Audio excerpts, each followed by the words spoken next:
Uniform पहनने वाली एक कर्नल को उन्होंने अपमानित किया। उन्होंने भारत के जो विधवा वो थे पहलगाम में, उनको अपमानित किया। यह है भाजपा की नीति, यह है उनकी मानसिकता। और उसके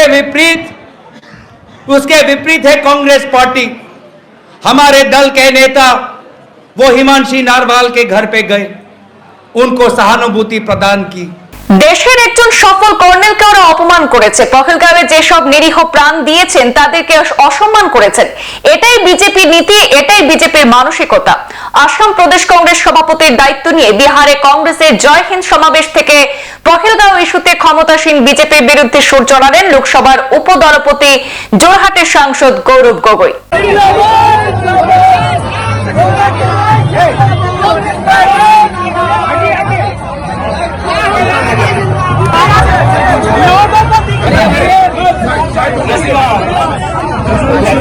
নিজের বক্তব্যে বিজেপির সমালোচনা করে গৌরব গগৈ বলেন, কংগ্রেস নেতা রাহুল গান্ধী পহেলগাঁও শহীদদের ঘরে ঘরে গিয়ে শোক সন্তপ্তদের সঙ্গে কথা বলেছেন, কাশ্মীরের পুঞ্চ এবং রাজৌরিতে পাক হানায় ক্ষতিগ্রস্ত পরিবারের কাছে পৌঁছেছেন। কিন্তু আফসোসের বিষয় হলো আজ পর্যন্ত কাশ্মীরে যাননি প্রধানমন্ত্রী নরেন্দ্র মোদী।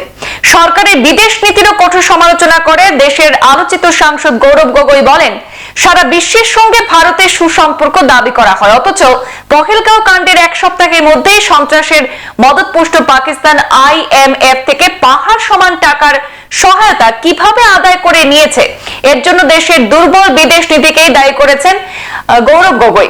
ট্রাম্প মোদির খাস বন্ধু, আবার সেই পাকিস্তানের সঙ্গে ট্রাম্পের ব্যবসা প্রসঙ্গ থেকে শুরু করে ইন্দিরা গান্ধীর নেতৃত্বে পাকিস্তানকে দুই টুকরো করা পর্যন্ত বাদ যায়নি গৌরবের বক্তব্যে।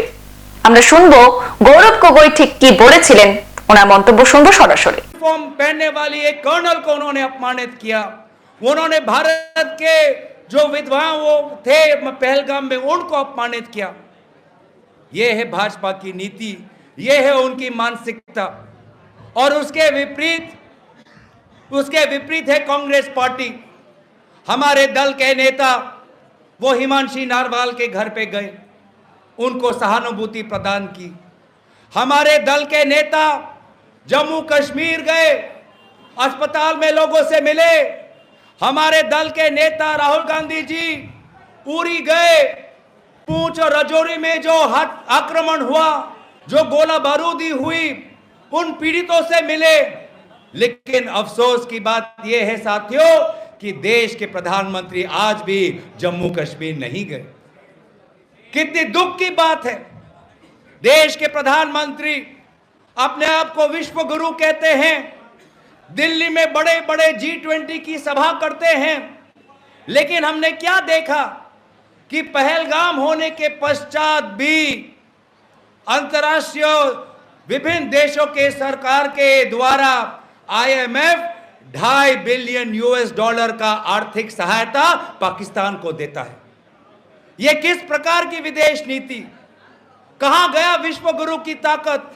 कहां गया वो G20 बड़े सभा का प्रभाव, जब पहलगाम होने के पश्चात भी IMF के द्वारा $2.5 बिलियन की आर्थिक सहायता पाकिस्तान को मिलती है।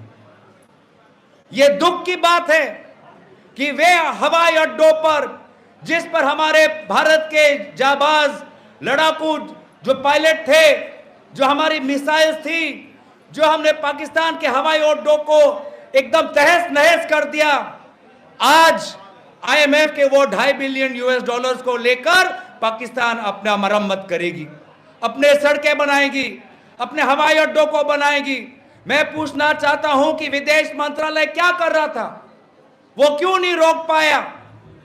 आज भी अमेरिका के राष्ट्रपति ट्रंप, जिसको प्रधानमंत्री मोदी जी अपने गहरे दोस्त के हिसाब से नवाजते हैं, उनको अपना करीबी दोस्त मानते हैं, आज भी अमेरिका के राष्ट्रपति ट्रंप क्या कहते हैं कि पाकिस्तान के साथ मैं व्यापार करना चाहता हूं, पाकिस्तान में अमेरिका सरकार निवेश करना चाहती है।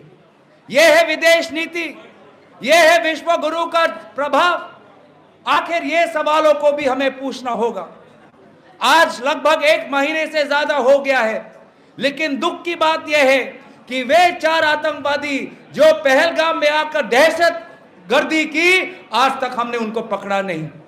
ऐसे कैसे हो सकता है?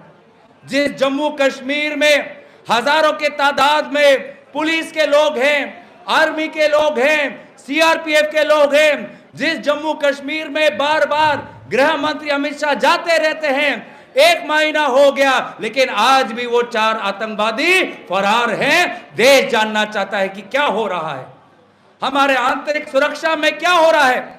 यह सवाल आज देश का है। इसीलिए आज आपके सामने हमें ये बातें उठानी है। हमें गर्व होता है अपने सेना पर, हम गर्व करते हैं अपने फौज पर, हम गर्व करते हैं कि हम संविधान के साथ हम खड़े हैं, हम गर्व करते हैं कि भारतीयों की ये गंगा जमुना की जो तहजीब है उनको आज हमने बरकरार रखा है। लेकिन साथ साथ कुछ जायज सवाल है हमारे पास। हम सवाल पूछना चाहते हैं पूरी पूंछ रजौरी में जो हमारे मृतक के परिवार है उनके इंसाफ के लिए। हम सवाल पूछना चाहते हैं पहलगाम में वे लोग जिन्होंने दहशत अनुभव किया उनके इंसाफ के लिए हम सवाल पूछना चाहते हैं। और सवाल पूछना ये आपका संवैधानिक अधिकार है।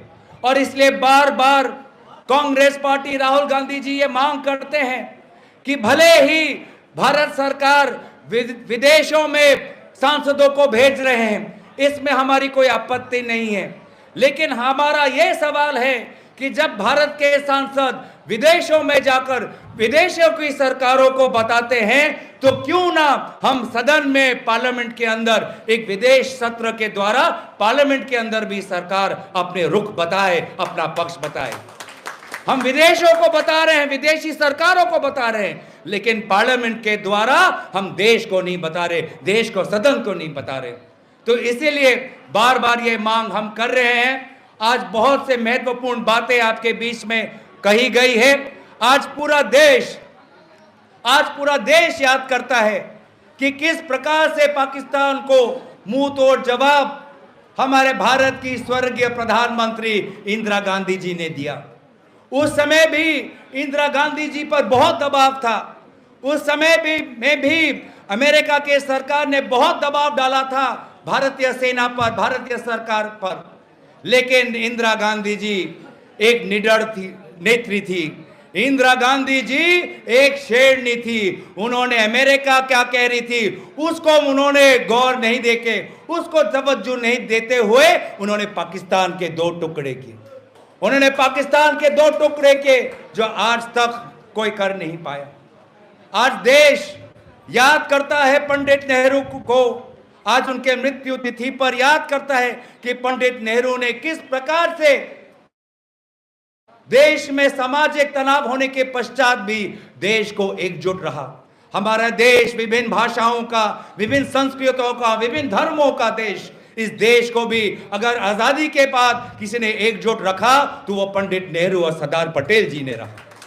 तो इस बिहार के इस पावन धरती में आपको ये कुछ शब्दों के द्वारा संबोधित करते हुए मैं आभार प्रकट करता हूं हमारे दल के नेतृत्व का, जिन्होंने कल ही में हमारे कंधों पर एक बहुत महत्वपूर्ण जिम्मेवारी असम के प्रदेश कांग्रेस का अध्यक्ष के होते हुए हमारे कंधों पर रखा। हम पूरी कोशिश हमारी रहेगी कि जिस आशा के साथ हमारे कंधों पर असम प्रदेश कांग्रेस का जिम्मेवारी रखा, उस आशा को हम पूरा करेंगे। और साथ ही साथ बिहार के हर कांग्रेस कार्यकर्ता के साथ हम कंधे से कंधे मिलाकर आने वाले समय में हम चलेंगे। इन्हीं 2 बातों के साथ मैं अपने वाणी को विराम देता हूं। धन्यवाद। जय हिंद, जय हिंद, जय हिंद। সংবাদ এ পর্যন্তই। পরবর্তী অন্যান্য আপডেট পেতে অবশ্যই সাথে থাকুন। ধন্যবাদ।